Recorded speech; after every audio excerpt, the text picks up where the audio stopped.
In this video, we'll look at the tab control in the dialog component and look at the additional features that you get with the advanced tab control. So what you can see here is a very simple standard tab control. It's got 4 panes, and as you click on the pane button, you switch between the various panes. So if we go back to the builder right now and we look at the controls in the builder, we see the standard tab control, which has always been in the dialog, and you can see that the tab control is, starts there and then continues all the way through there, and then each pane is defined over there. And if you have the feature pack installed, you'll see that there's a new property available for the tab control called the method for selecting the active tab pane. So currently, if you don't have the feature pack, the only method for selecting the active tab is to actually click on the tab button. But with the feature pack installed, you'll see that there are actually now 4 different ways in which the active tab can be selected. So the default, of course, is the user clicks on a tab button.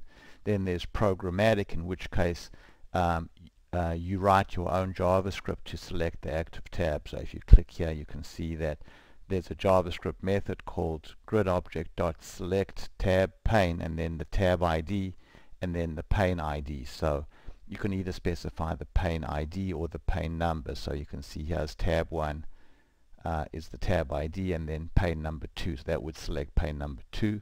Then automatic is you specify an expression, and if that expression is true, this is a client-side JavaScript expression. If that expression is true, if marital status, for example, equals married, then pane 1 will be displayed.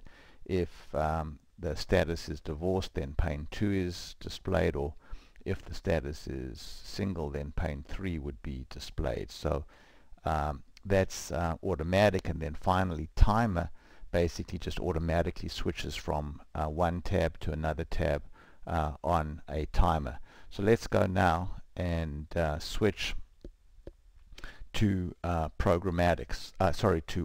To automatic. So we go there now, and as soon as we switch to automatic, you can see what happens to each of these tab panes over there. You can see it says now that the show pane expression for each of these is currently undefined. So let me save this now and then go to a tab where I've previously already defined these conditional tab expressions.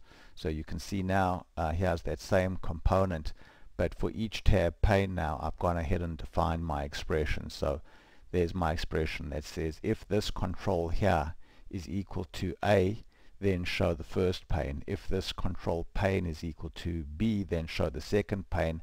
And then of course this pane control over here is a radio button, and its choices are A, B, C, and D. So now let's go ahead and run it, and you can see there's pane A showing.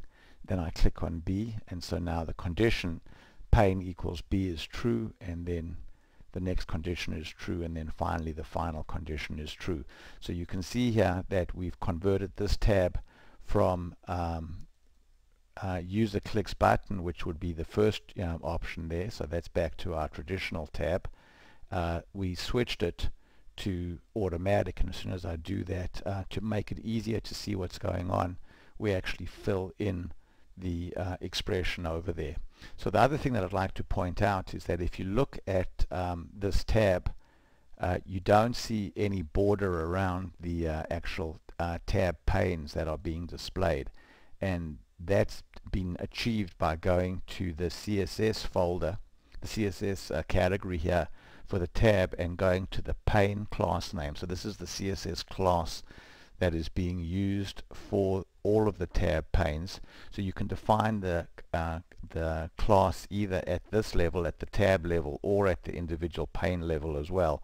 But I'm going to just go here, and you can see here on CSS, if you just expand this, you can see that if you start the pane with minus, then it subtracts the default pane and class, and then just uses this new class of none. So let's pause now and pick this up in the next video.